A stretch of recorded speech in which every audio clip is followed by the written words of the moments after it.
the agency, resume its monitoring duties regarding Iran? And more broadly, if the level of cooperation and access granted by Iran doesn't change, the periodic reports that are being requested from you to make on Iran, can they be summarized as we don't know where the stockpile is and we don't know what's going on?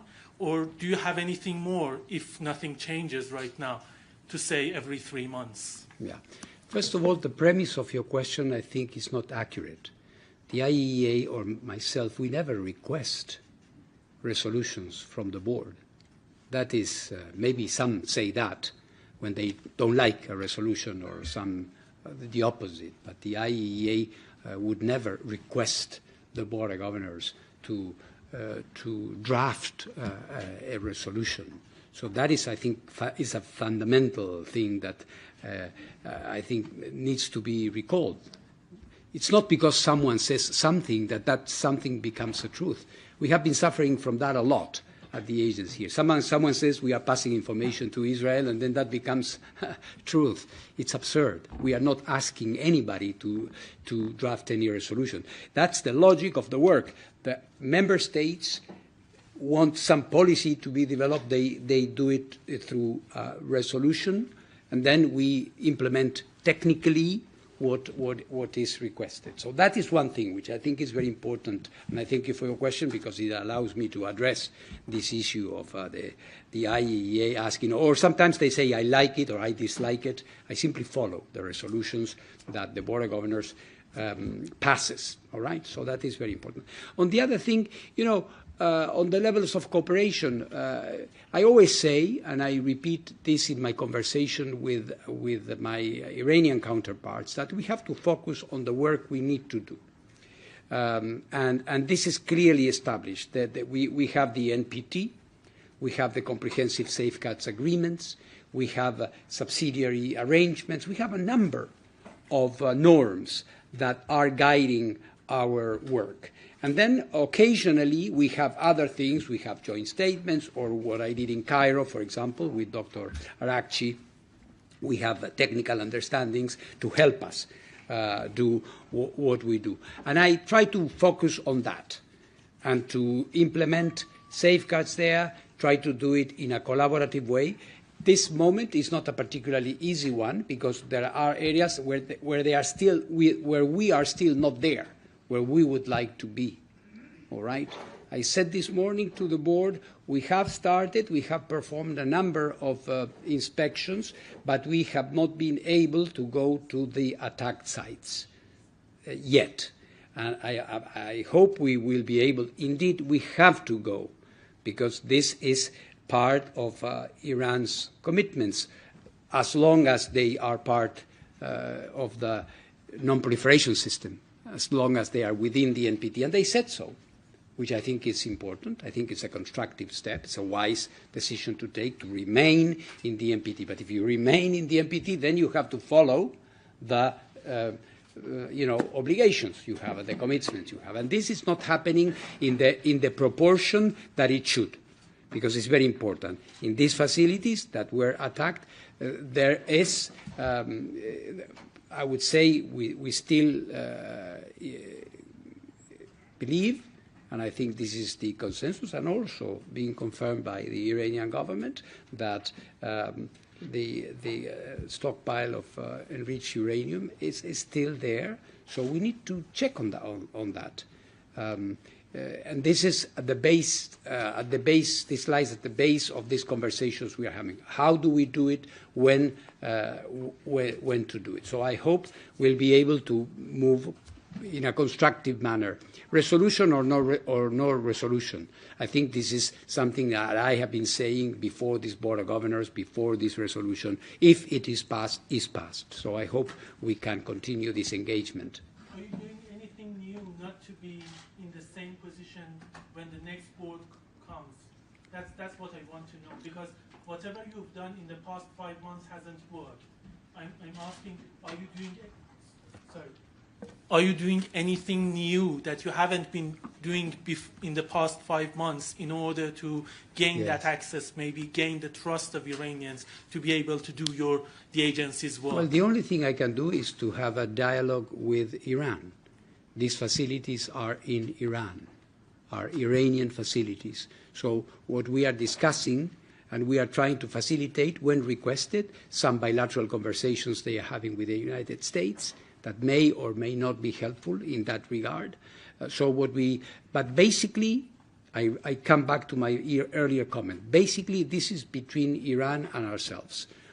How we do what we need, what we indispensably need to do there. I wouldn't agree when you say that it hasn't worked, that things have not worked. I think it's part of a dialogue. This is a line was crossed when the use of force took place. So there is destruction, there have been victims, there is a new law in Iran that we have to make compatible with their obligations. So it's not a particularly easy situation. In country, there is a lot of criticism of myself, of the agency, so I have to be aware of all these things. We cannot mechanistically, I cannot expect mechanistically that everything will be fine just because there is I understand that. So there is a political, a sociological situation there that needs to be addressed. So I will continue insisting. It is my mission. It is my job, really. Jonathan? Yeah. Hi, DG Grossi. Hi. The U.S. and Saudi Arabia concluded negotiations over technology sharing agreement yesterday. What is your understanding about the fuel cycle dimensions of the agreement? Yeah. And how does this agreement potentially impact the IAEA's verification, along with concerns over proliferation in the region? Yeah. Well, the ink is still fresh, very fresh, on that agreement. So we are going to be sitting down with our American and Saudi colleagues. I was happy to note in the announcements that were made by Secretary Wright, and I was in touch also with the Saudi energy minister early this morning, that they are referring to their safeguards obligations. This is very important, that they have in mind that whatever they do will have to be subject, as it is, of course, in Saudi Arabia, where we have been making progress. You know that they are coming from a very minimalistic safeguards scheme with a small quantities protocol, which they rescinded in a step in this direction. So we need to see. The agreement seems to be general, at least what is publicly known, general, but it does include fuel cycle activities. So we will have to make sure that we have the ability to do that. In any case, there is time, because there is nothing yet there. So we will be looking into that. But of course, the non-proliferation, the safeguards dimension is crucial. Right. But just to clarify, you're not... You suggested that you think it does include fuel cycle activities. Yeah. So that ergo means there will not be a 1, 2, 3 agreement? Well, no, I wouldn't go into that. I think we should look at this. The 1, 2, 3 agreement is there. So, it would be me as DG of the IAEA saying that there is no 1, 2, 3 agreement. I'm just trying to understand whether you believe there is a 1, 2, 3 agreement, or if there will be a 1, 2, 3 agreement coming, or if you've been notified about it. No, we haven't been notified. You haven't been notified. Okay. No. Hi, DJ. Hi. From China Media Group. Hello. Question about the Iran resolution. Yeah. So if this resolution passes, what response do you expect from Iran? And what steps will IAEA take to shield its neutral mandate and to prevent IAEA's authority from being undermined? Well, as so happens, generally, I don't mean that the pattern will be repeated, but in general, there is some reaction to these resolutions. I don't want to anticipate what this could be and comment on what has been said, but you may have been seeing or reading some statements that have been made to that effect. So we expect our cooperation, of course, to continue, not to suffer. I don't think that it would be logical that the passing of a resolution should result in less cooperation with the agency, because, as I said, the work, sometimes we mix up words. Cooperation, yeah, it's a nicer word, but there are obligations. Of course, for these obligations to be implemented, there must be a cooperative engagement, cooperative engagement. So we hope that this will continue, especially since, as I was saying to some of your colleagues here, there is a gap. And the gap has not been fulfilled yet. There are things that we need to see and that we need to inspect that we haven't been able to see or inspect, that we need to go and check. There is a new situation now with the snapback, with the reality that the JCPOA, at least its main verification activities deriving from it, are no longer in place, and this resolution might bring, as some of the colleagues were saying, others for us. But it would be nothing that we haven't done in the past, in general. A follow-up. So for this one, do you believe at this stage a resolution would facilitate or jeopardize your inspection work in Iran, which just resumed? Well, what you are asking is an intelligent way for me to tell you whether I like or I don't like a resolution. I must be in my place and implement what the Board of Governors want us to do. If there is no resolution, as I was saying, I wouldn't change my approach. Of course, a resolution may ask me and instruct me to do certain things. But even in the absence of a resolution, I would continue doing my work, pushing for the inspections that we need to do, because this is what is needed. This is what is expected from us and from Iran. So I hope that we'll be able, once, if a resolution is adopted, we will look at it, we will implement it, and of course, every inspection, implementation of an inspection activity, is done in consultation with the country. We cannot come and simply say we need to go here and there. So, and as I was also recalling, there is a new law in Iran that indicates that the notifications for inspections, they go to the Supreme National Security Council that has to consider them. So all of that will come in play. Hi, DG. Hello. Hi, Setsuko Inaki with Nippon TV. The ISIS has been reporting about the high explosion containment vessel, the new type, which is much bigger than what was sort of reported in the Ahmad project. Is this a concern of yours? And are you talking to Iran on this matter? No, it's not something that is directly related. There were some activities in that area. You're talking about Taliban too. There were some activities in that area in the past, and there is nothing now that points to activities that should fall within the inspection regime by the IAEA. Question in the back. Merci beaucoup. Moussa Assi, Al-Mayadin TV. Monsieur le directeur, vous venez de mentionner qu'on est dans une nouvelle situation, donc après le snapback et aussi le 17 octobre, la fin de JCPOA. Et aujourd'hui, vraiment, on comprend techniquement pas vraiment. Vous demandez donc à l'Iran d'être présent sur place toujours, comme avant, des inspections surprises.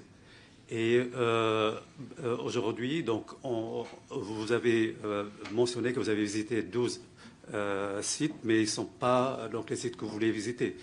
Et par contre, les pressions sur l'Iran, donc après le snapback, aujourd'hui, on a quoi comme moyen pour, si l'Iran refuse donc, les visites surprises, la présence permanente des experts, il y a quoi comme moyen qu'on pourrait exercer pour aboutir à ce que vous voulez, surtout qu'on a, on a un snapback, on a la fin de JCPOA, et eux aussi du côté de l'Iran, ils annoncent d'une façon permanente que juridiquement, vous n'avez plus le droit d'exercer la même activité qu'avant, durant le JCPOA depuis 2015 jusqu'à 2025. Merci. Bon, pour nous, c'est une situation complexe. Il faut qu'on gère cette nouvelle situation. C'est vrai, n'est-ce pas?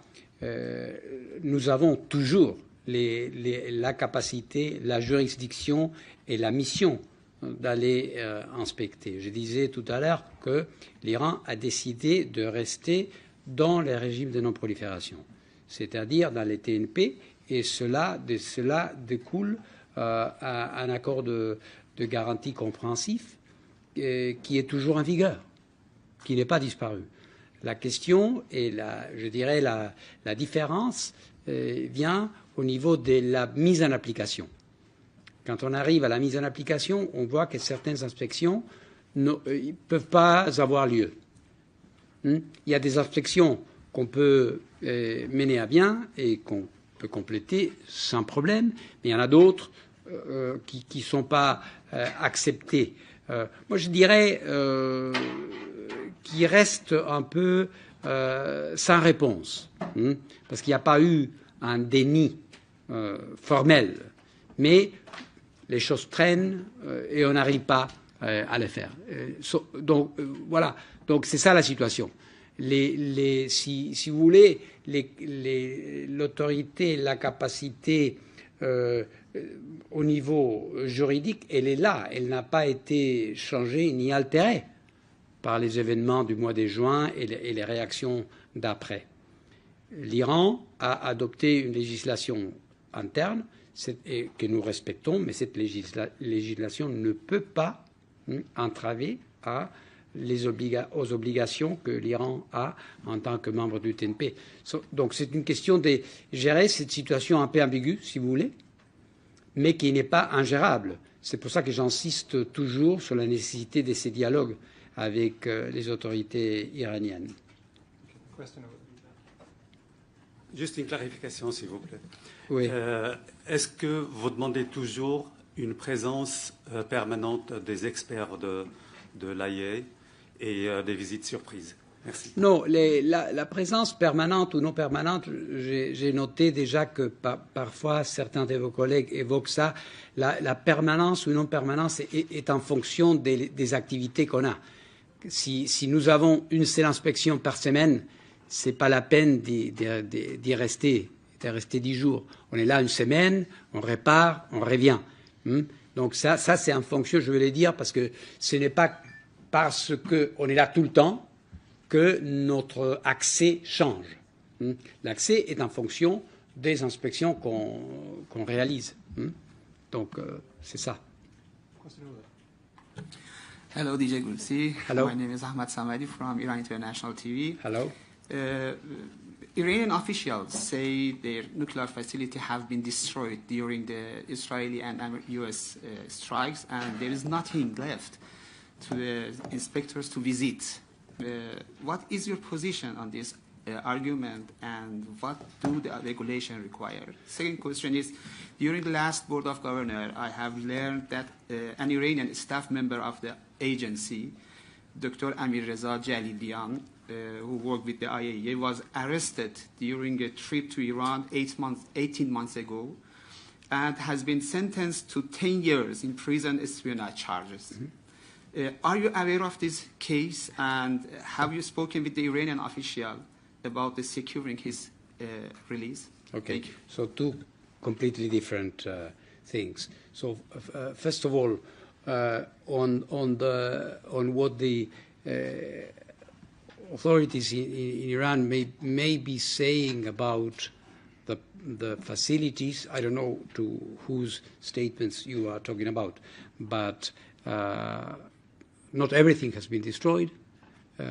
Some, for example, some facilities in Natanz were severely damaged, some others not.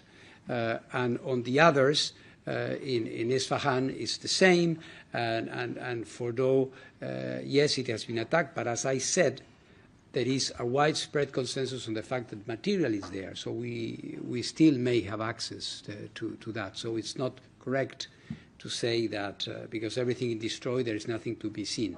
And in any case, if a country, and here I'm talking in general, I'm not talking about Iran in particular, if a country that has facilities under inspections informs us that something has been destroyed so we cannot perform inspections, we have to check that first. This is how a normal verification system works. It is not because a country says, you know, you cannot come, it's raining, or something is broken.